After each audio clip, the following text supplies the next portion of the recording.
collective impact, the concept of it, the framework, etc. before this workshop, literally I'd only heard of it by name or in passing conversation amongst other processes, etc. So I came into this project and came into this role with literally no first-hand experience about collective impact framework.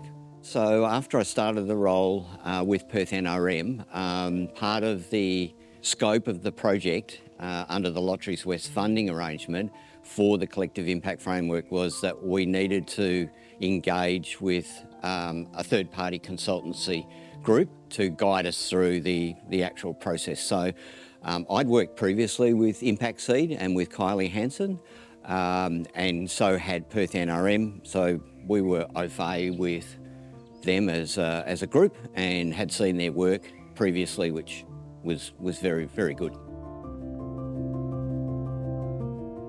Yeah, here we are at workshop 4 in September, and it all kicked off with workshop number 1 in December of last year, 2023.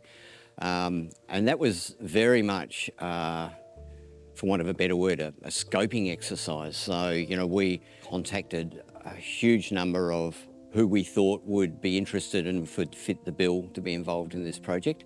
And from that, we ended up from memory with about 20 participants at that first workshop.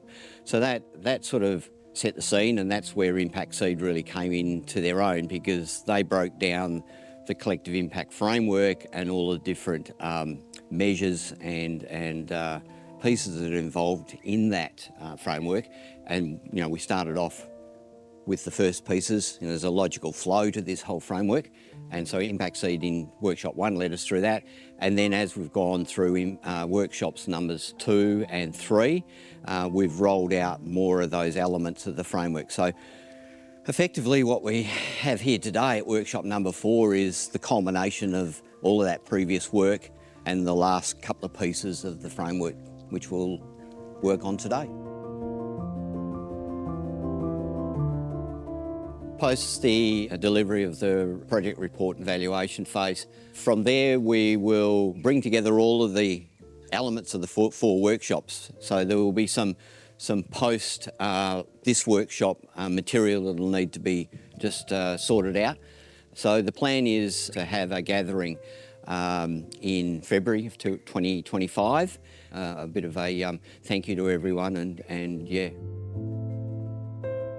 Yeah, no, my involvement in this project and the process has been it's been really interesting. It's been a bit of a roller coaster ride. You know, I certainly have had to think about some of my own personal thoughts and approaches to some of the issues that have been raised, some of the things that we need to address within the Southwest farming and ecological landscapes, which is where this project is focused on for this first phase. So, yeah, you know, you stop and reflect as an individual about what your role is in all of this, and then how you can then be part of, you know, a bigger process. And certainly that is a key element around this whole collective impact framework, is to be able to bring groups and individuals together and